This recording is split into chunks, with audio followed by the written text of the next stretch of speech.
Cours chapitre 7, dynamique des solides en rotation. Donc premièrement, donc l'activité 1, page 98 a déjà été faite, hein, c'est sur les mouvements de rotation autour d'un axe. On s'est rendu compte que quand un solide est en mouvement de rotation autour d'un axe, chaque point du solide décrit un arc de cercle centré sur l'axe dans un plan perpendiculaire à celui-ci. La formulation est imbuvable, mais bon, voilà ce que ça veut dire. En fait, si on a trois points différents ici, hein, sur un objet qui est en rotation, eh bien, tous les points de la roue de vélo se déplacent sur des trajectoires qui forment des cercles de même centre. Alors, soit des cercles, soit des arcs de cercle. Si j'arrête ici l'expérience, en effet, on voit que ici, la trajectoire est juste un arc de cercle. On n'a pas eu le temps de terminer. Si on va un petit peu plus loin, on va évidemment boucler la boucle et on aura trois cercles qui auront le même centre. Donc voilà pour la définition, hein, d'un mouvement de rotation. On a vu ici qu'il pouvait y avoir des mouvements comme celle d'une nacelle de grand roue, qui n'est pas un mouvement de rotation, mais qui peut être un mouvement de translation circulaire. Donc il fallait déjà définir ce que c'était qu'une rotation, puisqu'on est dans le chapitre quand même dynamique des solides en rotation. Donc l'activité 2 page 99, qui vient d'être corrigée normalement, nous parle donc de vitesse angulaire. Donc la vitesse angulaire, donc quand quelque chose tourne, on ne peut plus parler en vitesse en mètres par seconde. Hein, on peut reprendre ici l'exemple ici de cette roue qui tourne. Donc le point, voilà, on peut prendre la valve ici, hein. La valve va se déplacer d'un certain angle en un certain temps. Donc en fait la vitesse angulaire, on compte pendant une seconde et on regarde quel va être l'angle parcouru par cette petite valve. L'unité du système international étant le radian, on aura, alors c'est pas ça que je veux faire, donc on aura ici donc l'unité de vitesse angulaire, ça sera donc les radians par seconde. Alors c'est pas forcément évident de convertir des, l'angle qu'on lit avec des radians, donc ici ça n'a pas été noté, mais on peut quand même préciser un peu comment faire. Donc une roue comme tout à l'heure, hein, qui tourne à une certaine vitesse, on peut facilement exprimer le nombre de tours par seconde. Ça en général on l'appelle n. N, c'est en tours par seconde. Ce nombre de tours par seconde. Alors parfois, n est exprimé aussi en tours par minute. Appelons-le n' par exemple. Donc en tours par minute. Hein, comme dans un contour de voiture par exemple. Hein. Dans un contour de voiture. Donc un contour de voiture ici, on voit bien que c'est marqué fois 1000 ici, puisque c'est 1000 tours. Alors c'est marqué R, mais c'est round, hein, c'est en anglais, hein, des tours. Donc 1000, 2000, 3000, 4000, c'est des tours par minute. Donc n' peut s'exprimer en, en tours par minute. Alors, un tour, alors on peut reprendre notre règle de proportionnalité, hein, comme souvent. Un tour correspondant donc à 2 pi radians, eh bien n tours, ça sera le chiffre ici, donc c'est oméga, donc c'est 2 pi n. Donc on a une formule en fait pour passer des radians par seconde des tours par seconde plutôt, radians par seconde, on utilise cette formule, oméga égale 2 pi n. Alors si jamais on a des tours par minute, eh bien on n'aura pas, pour passer de n à n' en fait, simplement, hein, on a n qui sera donc égal à n' divisé par 60. Donc si on a des tours par minute, la formule, ça sera oméga égale 2 pi n sur 60. Donc n', étant en tours par minute. Ou plus simplement, ou plus difficilement, hein, on mesure ici l'angle θ en radians et on divise par le temps que ce point-là a mis pour aller d'ici à là. Bref. Donc l'angle θ est appelé l'angle de rotation et donc oméga c'est la vitesse angulaire. Donc on vient de voir aussi dans l'activité 2 page 99 qu'on peut relier directement la vitesse d'un point au rayon. Pour revenir à notre animation de tout à l'heure, les différents points ici ne vont pas à la même vitesse. Le point 1 va plus vite que le point 2, qui lui-même va plus vite que le point 3. Pourtant, c'est bien la même vitesse de rotation, Mais évidemment, la vitesse linéaire est plus rapide puisque bah, le point 1 en un même temps parcourt plus de distance que le point 2, qui lui parcourt aussi plus de distance que le point 3. Eh bien, les différentes vitesses, eh bien, c'est la distance par rapport à l'axe, qu'on appelle le rayon, fois oméga. Pas compliqué, si on a 0,1 mètre et qu'on a un oméga qui est à 100 radians par seconde, eh bien, on aura 0,1 fois 100, donc 10 mètres par seconde. Donc ça sera appliqué évidemment dans des exercices. Alors on rajoute ici deux remarques. On imagine que V, qu'il y a un point ici qui est à la distance r' du centre, et un autre point ici qui va à la vitesse V, hein, qui est à la distance r du centre. En fait, on n'a pas besoin de calculer la vitesse.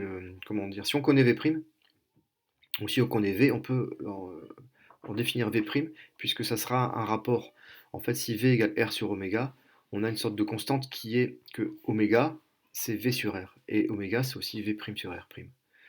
Donc, si on veut calculer la vitesse V', eh bien, on obtient ici V' égale V sur R fois R'. Bon, voilà, petite astuce mathématique. Je pense qu'il faut le faire au moins une fois hein, dans un exercice pour comprendre comment ça fonctionne.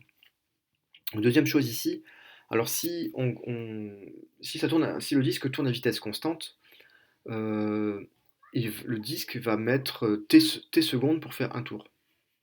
Hein, t étant la période. Une période, on a vu, c'était la durée d'un motif quand c'est en électricité. Hein. La période, c'est la durée pour faire un tour. Une période sur un signal sinusoïdal, belle sinusoïde, n'est-ce pas? C'est la période, c'est ceci. Eh bien, on peut aussi considérer que ceci, c'est finalement des choses qui sont dessinées par un disque qui fait un tour. Enfin, ou alors on peut juste se dire, voilà, quand on fait un tour complet, hop, un tour complet, ça correspond à t secondes. Donc t secondes pour un tour. Et t secondes, ça sera donc un tour, puisqu'on réfléchit tout le temps en radians, c'est 2π radians. Donc on vous précise ici que, en fait, comme la vitesse angulaire oméga, c'est l'angle de rotation sur le temps, on peut aussi écrire que le temps, c'est l'angle de rotation sur oméga, mais si on considère un tour complet, ben le temps, c'est le temps pour faire un tour, ça sera donc égal à 2π, 2π puisque l'angle exprimé en radian, ben, c'est 2π, et on divisera donc par oméga ici. Bon, autre chose, alors ça c'est pour introduire peut-être aussi justement la notion d'angle dans une tension sinusoïdale. Bon. Bref, tout ça c'est un peu des... Donc tout ça, je disais donc, c'est voilà, des remarques pour vous montrer comment on peut manipuler ces deux équations. Donc le plus simple, ça sera pour justement appliquer ces deux équations, ces deux relations plutôt, faire ces 5 exercices ici. Donc exercice 1, 2, 3, 4, 5, page 106. Donc exercice 1, page 106, éolienne. Proposer un titre puis expliquer le document ci-dessous. Alors rien d'autre. Bon, bref, qu'est-ce qu'on voit ici? Donc 80, 90, 90, 95. Bref, en abscisse ici, on a les différentes années. Et en ordonnée ici, on a les hauteurs de mât. Et on n'a pas que ça comme information, on a aussi donc on a 17 mètres, c'est la hauteur de mât, donc on est ici à 17 mètres. On a aussi les puissances nominales. La puissance nominale, c'est la puissance pour laquelle l'éolienne a été fabriquée. Ça ne veut pas dire qu'une éolienne de 300 kW donne tout le temps 300 kW, parce que quand il n'y a pas de vent, elle ne donne pas 300 kW. Donc on ne peut pas dire que c'est la puissance de l'éolienne, mais la puissance quand il y a du vent, donc puissance nominale. On voit que les puissances nominales évoluent largement. Ici, on a 8000 kW, alors qu'avant on était à 75. Hein, donc évolution. Donc évolution, ça peut être le titre. Hein. Donc le titre, ça peut être évolution euh, de la hauteur et de la puissance nominale. Donc évolution. Il ne faut pas hésiter dans un titre de faire des longs titres. Un titre qui veut dire quelque chose. Évolution de la hauteur et de la puissance nominale. Des éoliennes. de 1980, ça commence à 1980, à nos jours, à 2018, voilà, 2018, hein, voilà, à 2018. Voilà, un joli titre. Alors, expliquez le document ci-dessous. Alors, je sais pas trop ce qu'ils attendent de nous dans cette première question où on vient finalement de parler de radians par seconde. Est-ce que ces éoliennes-là, elles sont plus puissantes parce qu'elles tournent plus vite? Non, c'est pas vrai, hein, quand on va avoir des éoliennes, notamment. Donc les vitesses de rotation des petites éoliennes sont pas forcément plus petites que celles des grandes éoliennes. La preuve ici, donc un parc éolien au sud de l'Espagne, près du détroit de Gibraltar. Donc c'est des éoliennes qui sont assez petites, qui sont installées depuis assez longtemps. Et on les voit ici, elles tournent relativement vite. Hein, donc elles tournent vite. La vitesse angulaire, n'est-ce pas, est assez élevée. On pourrait d'ailleurs mesurer la vitesse angulaire, hein, avec on a les secondes ici, et ça pourrait faire un beau petit exercice, hein. Je vous laisse chercher. Tiens d'ailleurs, donnez-moi la vitesse angulaire de ces éoliennes. Voilà. Euh, voilà.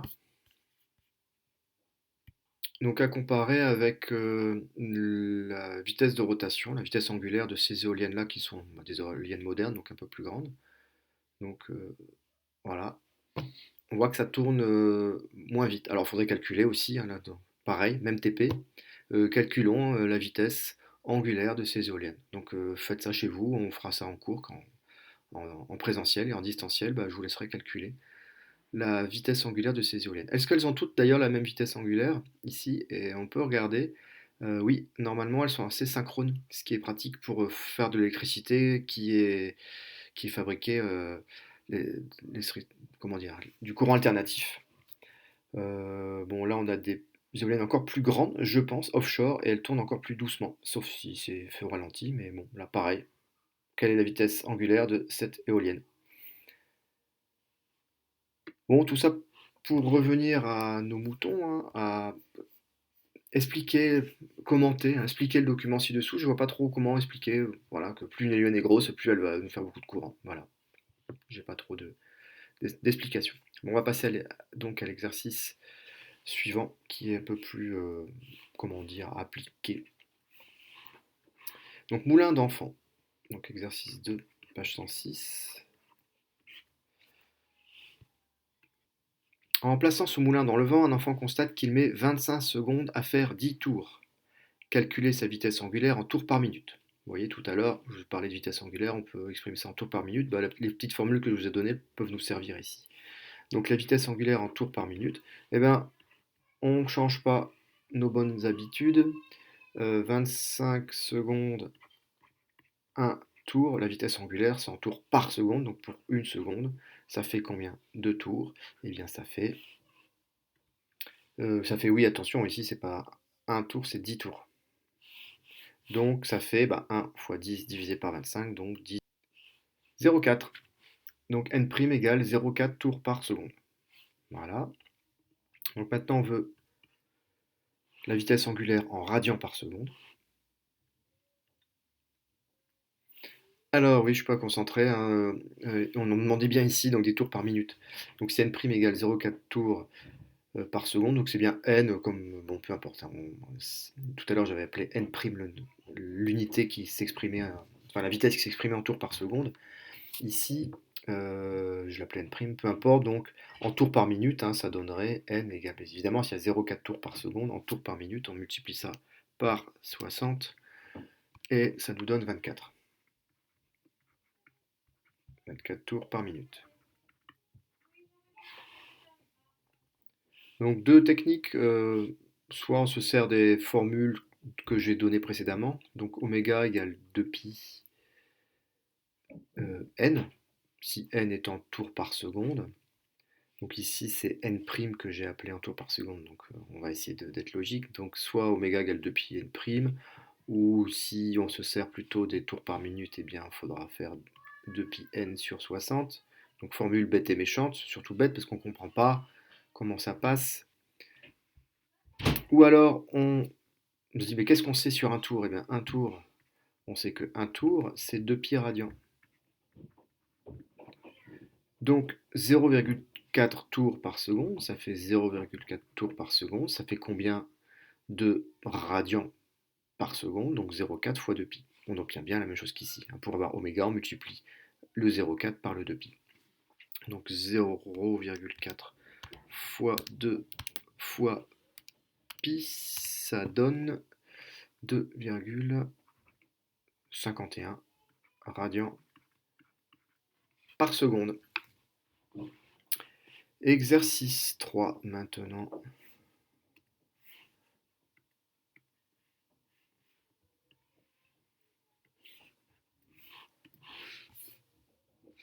Lave-linge. Alors, un lave-linge, ça tourne, ça tombe bien, on est sur les rotations. Extrait de la notice d'un lave-linge, donc on a des tours par minute, vitesse d'essorage final. Euh, donc 3, c'est exercice 3, hein, c'est pas troisième, non, voilà, exercice 3, page 106. Nommer la grandeur physique donnée dans le tableau. Donc les tours par minute, et ben, ce qu'on a appelé ça, c'est la vitesse angulaire. Alors ici, il ne précise pas, il ne parle pas de n, mais si on va voir dans le cours de votre livre, on voit ici, donc page 102, vitesse angulaire, donc la vitesse angulaire oméga, etc. Bon, l'unité légale, c'est des radians par seconde. Autre unité usuelle, des tours par minute. Voilà. Donc dans l'exercice, on a ici des tours par minute, donc les tours par minute, c'est bel et bien la vitesse angulaire.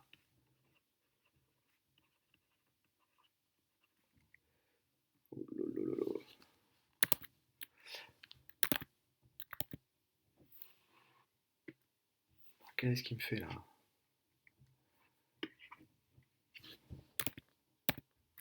Merde, j'ai oublié de faire un... Bon, voilà, je pensais avoir fait une pause quand j'ai dit qu'est-ce qu'il fait là, mais non, j'ai pas fait de pause, c'est pas grave. Alors, vitesse angulaire, donc. Si ma tablette commence à mal fonctionner, ça va pas bien se passer.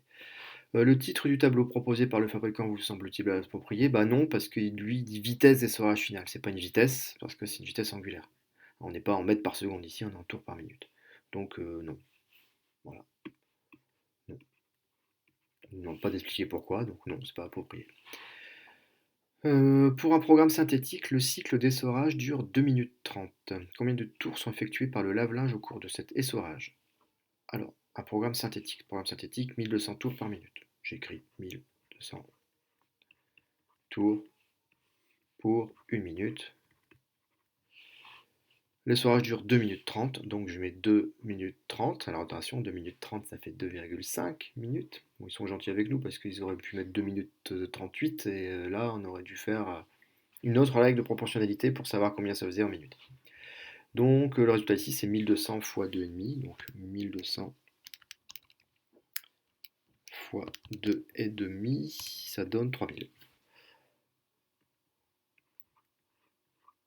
Donc voilà la réponse, hein. Hop, 3000. Combien de tours sont effectués par le lave-linge au cours de cet essorage? Exprime en radians par seconde la vitesse angulaire du lave-linge lors d'un essorage du programme Coton. Coton, 1400 tours par minute. Ici, je vais faire une règle de proportionnalité, ben, comme dans l'exercice d'avant, hein, parce qu'on sait qu'un tour, c'est 2 pi radians. Donc 1400 tours, ça va faire combien de radians? Ben, ça fait 1400 fois 2 fois pi. Pi, j'ai dit. Donc 8796 radians. Donc la réponse, hein, ici, c'est oméga. Donc on a fait ce calcul ici, c'est pour 1 seconde. Ce tableau-là était écrit pour 1 seconde. Donc, puisque les 1400 tours ont lieu en 1 seconde. Donc la réponse ici en radians par seconde, c'est 8796 radians par seconde. On passe à l'exercice 4. Oh, il est bien flou ici, l'exercice 4. On va y arriver quand même.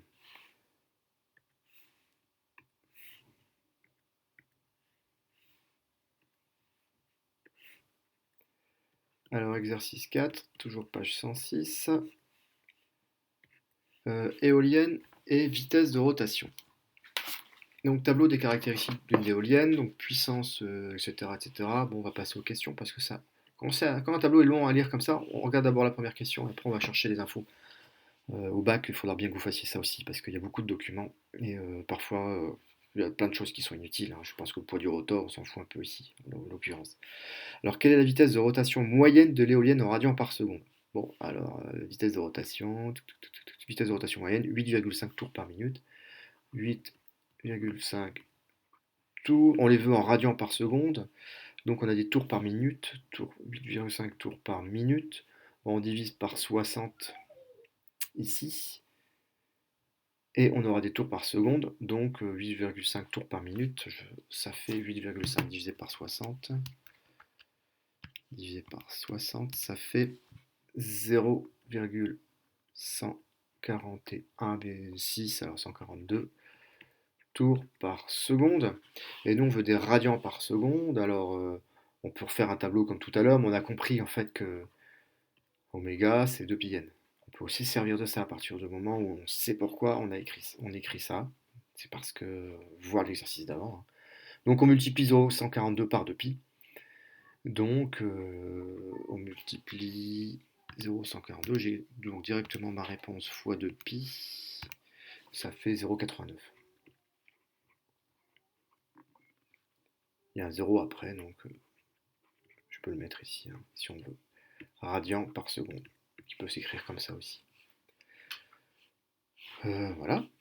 Alors, quelle sera la vitesse atteinte par le bout de la pale de l'éolienne en mètres par seconde? Alors là, on va se servir donc de la deuxième relation qu'on a vue dans le cours. Donc V est égal à R fois oméga. R étant le rayon de la pale, le bout de la pale, alors rayon de la pale. Longueur de la pale, 88 mètres, mais euh, alors l'éolienne, alors la pale fait 88 mètres, certes, mais en fait, le diamètre de tout ça, enfin du bout, ça c'est censé passer par les bouts de pale ici, hein. Le diamètre ici fait 180 mètres. Donc 180 mètres, ça fait la moitié de 182, c'est que de 180, c'est 90, n'est-ce pas? Donc en fait, le point qui est ici, il est bien à 90 mètres du centre. Donc le rayon à prendre ici en compte, c'est pas la longueur de la pale, hein, parce que ici en fait le centre ici, ben, en gros il fait 2 mètres de diamètre ou de rayon. Bon bref, on a bien compris qu'ici on avait un diamètre de 180 mètres, donc il faut utiliser un rayon de 90 mètres ici. Donc on a 90 mètres et l'oméga c'est 0,890. Donc ça fait 90 fois 0,89. On a 80 mètres par seconde quand même, hein, ce qui convertir en kilomètre heure, j'allais le faire sans qu'il me le demande, hein, parce que c'est toujours intéressant de voir ce que ça donne en kilomètre heure. Donc on multiplie par 3,6. Ça fait 288 km/h, hein, en bout de pale. La prochaine fois que vous regarderez une éolienne tourner, vous regarderez les bouts de pale et vous direz que ça va à près de 300 km/h. Voilà, c'est rare de voir des objets qui avancent à 300 km/h, sauf si on voit beaucoup de Ferrari sur l'autoroute, mais j'en croise pas souvent. Et en plus, c'est interdit de rouler à 300, hein, pas de voir des Ferrari. Oh, Science and English, exercice 5. Donc, un scooter électrique. Donc, un scooter électrique is going 30, bon, il va à 30 km/h, et ses pneus, hein, tires, have a diameter of 24 cm. Appréciez l'accent. Convertir la vitesse en mètres par seconde. Bon, ça on commence à savoir faire, hein, 30 km/h. On divise par 3,6 et on obtient 8,3 mètres par seconde. Donc deuxième question, on nous demande de calculer la vitesse angulaire de la roue. Alors c'est la même question que dans l'activité documentaire que vous aviez à faire pour aujourd'hui. On a vu que c'était pas simple, fallait calculer le périmètre, faire beaucoup de calculs. Maintenant, on a un outil en fait. On a cet outil-là, V égale R oméga. Un V égale R oméga, ça relie le rayon, la vitesse angulaire et la vitesse. Donc on sait que la vitesse est 30 km/h, donc on a converti en mètres par seconde. Et le rayon de la roue, on sait que c'est 12 cm, n'est-ce pas? Parce que le diamètre c'est 24. Donc on peut calculer, en se servant de cette formule-là, on peut la convertir en écrivant oméga égale V sur R, la vitesse sur le rayon, donc on a 8,3 mètres par seconde, et le rayon 12 cm, donc un centième de mètre c'est 12 10 moins 2, donc ce qui fait donc 69,2 radians par seconde. Si le diamètre de la roue est plus large, donc larger c'est plus grand, hein, c'est un faux ami. What can you say about la vitesse angulaire? Qu'est-ce qu'on peut dire de la vitesse angulaire? Bah, si la roue est plus euh, grande, euh, donc on aurait oméga prime, on peut le noter mathématiquement. Donc qu'est-ce qu'on peut dire de oméga prime si R prime est plus grand que R pour une même vitesse, j'imagine? Eh bien, si R' est plus grand que R, on aura, comme R' est au dénominateur, oméga prime qui sera plus petit. Donc, deux points, oméga sera plus petit.